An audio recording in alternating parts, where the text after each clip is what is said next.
All right, welcome back. It is still Afrosport now in focus. We will be reviewing the Matchday 8 action across the English Premier League this weekend. And as always, refereeing decisions have been at the forefront of where the controversy has laid this weekend. Arsenal lost their game against Bournemouth. Let's quickly wrap up all of the action from the weekend in the Premier League. It all kicked off with Arsenal failing to go to the top of the Premier League after they were beaten, quite surprisingly, at the Vitality by Bournemouth. They lost that game by 2-0. Tottenham Hotspur came back from a goal down. Mohamed Kudus got sent off for West Ham after scoring for them.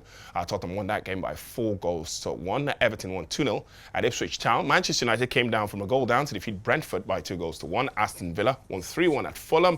Newcastle United are beaten 1-0 at home by Brighton. And Leicester City, courtesy of a late goal from Jordan Ayew, came back from 2-0 down to defeat Southampton by 3-2. Southampton still looking for their first win of the season. On Sunday, Manchester City got a controversial late goal from John Stones to defeat Wolverhampton Wanderers by 2-1.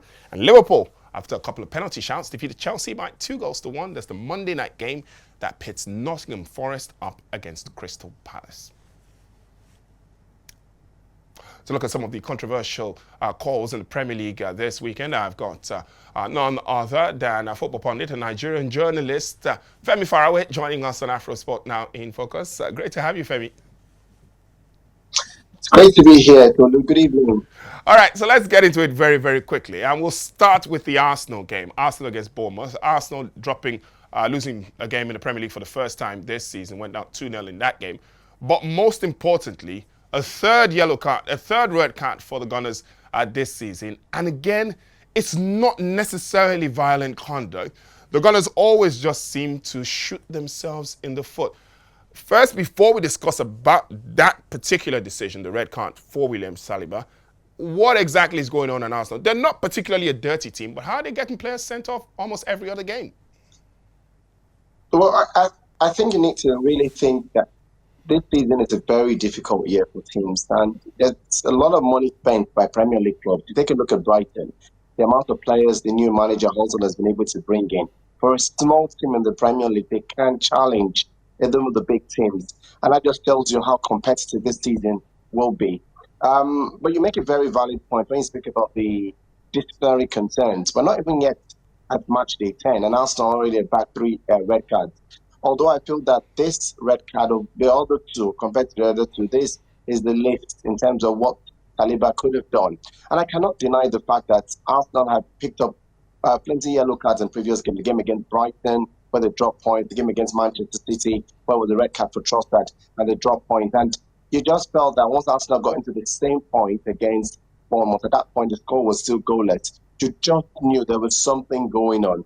And I always say this, that for me, the manager determines how a team plays, especially when you're in a crisis. And I thought Arteta could manage, if he had managed his emotions better, maybe the result would have been a bit different. Because while it was still goalless, I thought Arsenal thought a bit bullish that, it's Bournemouth. Bournemouth had not really had that sweet thing against Arsenal. And they went for the win. But eventually, Adoni Raiola, we've always said this, he's one of those managers who has got a very lean budget, but knows what he's doing. And eventually, we saw them score 2 goals against Arsenal to win. So I do think it's a problem for Arsenal, but I think first the manager has to address it. He needs to control his emotions from the dressing room to the field of play itself. That's the only way your charges will know what to do when the game does start. In terms of the actual red card, though, I've seen a couple of games this weekend, especially the Chelsea game, where Tosin Adarabioyo also a foul on Nicholas Jackson, maybe a little further out. There's talk about the fact that William Saliba obviously was the last man, whether or not the distance between the attacker and the goal, which in Premier League laws say really matters when you give a red card for that. The fact that the on-field referee saw that and decided to give a yellow card and then was referred to VAR and then switched to red, did that maybe make the decision a little contentious? Not really. I think that number one, the interpretation of the rules, the idea of having VAR is for you to get a second look. And I use a good example, the game between Tottenham Hotspur and West Ham this weekend. The referee had given a yellow card for Mohamed Kudus after that infringement with Van der Ven. However, VAR asked him to take a second look because he had shoved Van der Ven in the face and shoved another player, I think, Star in the face for Tottenham Hotspur. So eventually rescinded the yellow card and switched to the red card. The same situation happened between Chelsea and Liverpool, right? Now, while the rule states if Tosin Adarabioyo was the last man, he should get the red card. I think it comes down to interpretation because Levy Kobe was very close to him, and obviously Jota was not going to be through on goal because Kobe would have matched him in terms of pace. So I thought the referee put in discretion and said, you know what, this will not be a red card. But in the Arsenal situation, again, based on what the rule states, right, it was a clear-cut goal-scoring opportunity that William Saliba was going towards. And I thought that was what happened in that game. Right? So was it a justified red card? Yes. Whether Arsenal asked for consistency or not, the truth is the actions of Saliba was a red card offense. So, and no one can deny that. So now, I get that part.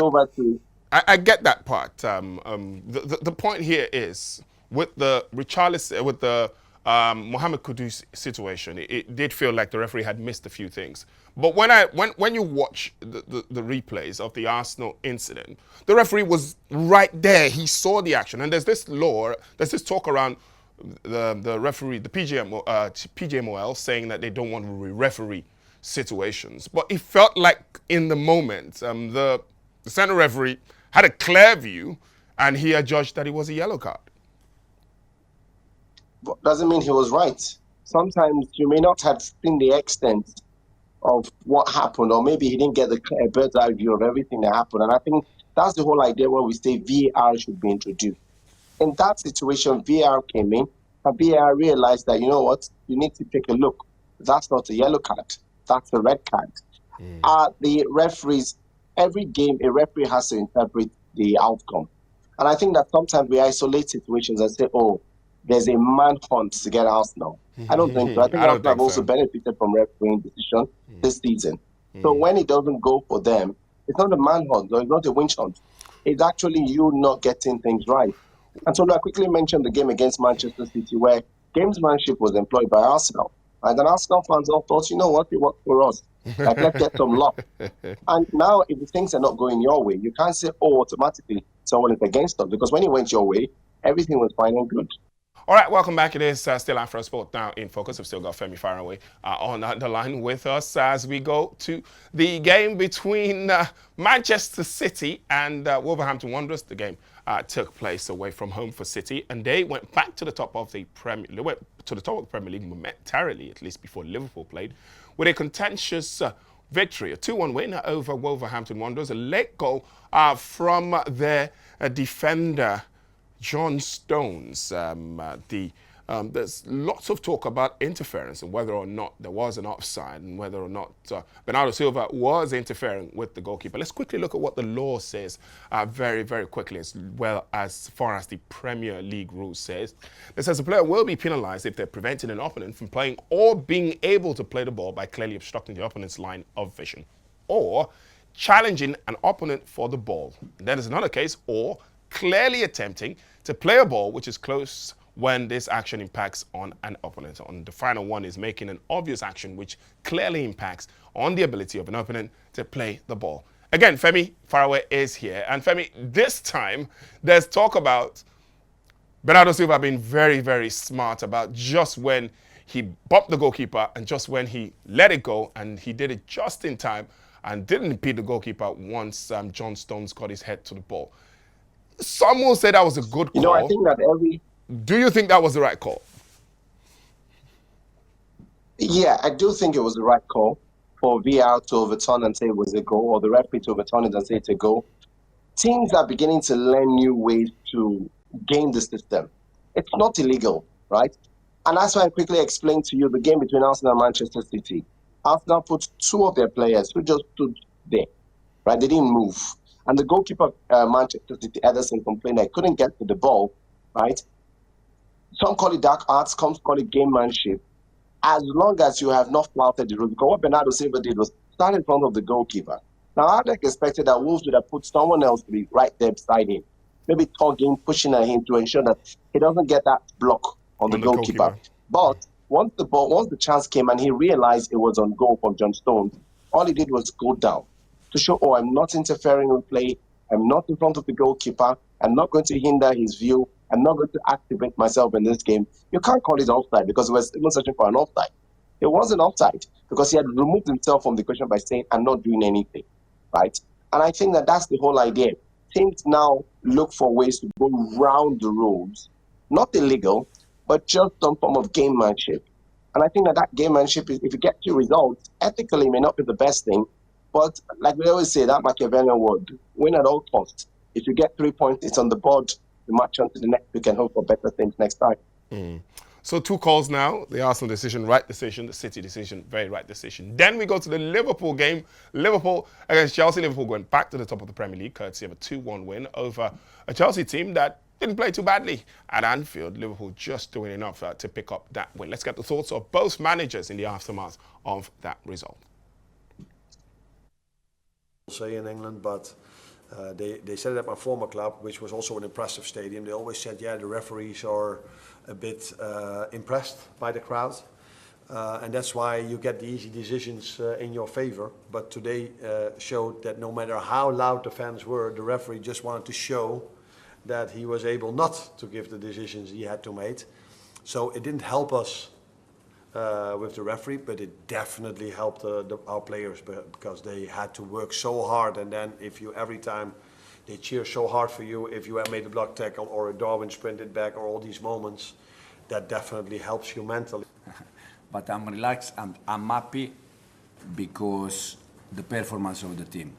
Then I think the decision from the referee, I think has been clear for you, has been clear for me, and has been clear probably for all of you. But the referee is there to take decision, and sometimes they are right, sometimes they are wrong. All right, Femi, 3 penalty shouts, 1 given. I think it was maybe 4. There was the one on Jadon Sancho. It was the initial one on Mohamed Salah. There was the one that was given on Curtis Jones. And there was the one that wasn't given, the foul by the Chelsea goalkeeper. Let's take all 4. And do you think all 4 could have been a penalty on a normal day? Yeah, possibly. All could have been. It was the Sancho situation was I thought it was very difficult to give completely, but then you could understand that it's been given before in the Premier League. And I thought it was 50-50. Maybe the referee felt that the game was still somewhere in, was still growing, did not want to influence it with something that would be contentious. And since BR didn't call him to take a second look, didn't think there was any reason to give that. For the Curtis Jones situation, the referee was told to go to the monitor to see that. And I really thought that, again, we've seen that given, but I don't completely think that was a penalty because, to be fair, there was very little or nothing that Robert Sanchez could do.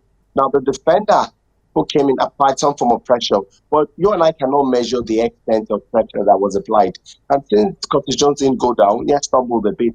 If he had gone down, it could have been different. I'd have said, okay, he went down to penalty. But he stayed on his feet trying to sort it out. And eventually, once he took it, Robert Sanchez was there to quickly mop up. So I don't think that was the penalty. I think the referee was correct on that decision. On both calls, actually, I thought the referee was correct. So overall, a good weekend for the officials in the Premier League? Well, while it's, like you said, very controversial, I do think that football is a very passionate sport. And if your team plays a game and doesn't get the right result or doesn't get the favorable calls, you'd automatically say, oh, it's not going your way. But I thought that VAR has been able to improve a lot of things. I think about 80% of their calls have been correct. So I do think that this weekend was okay for me, if you ask my assessment. All right, thank you very, very much for talking to us, Femi Faraway, there with us as we looked at all of the controversial calls in the Premier League this week. And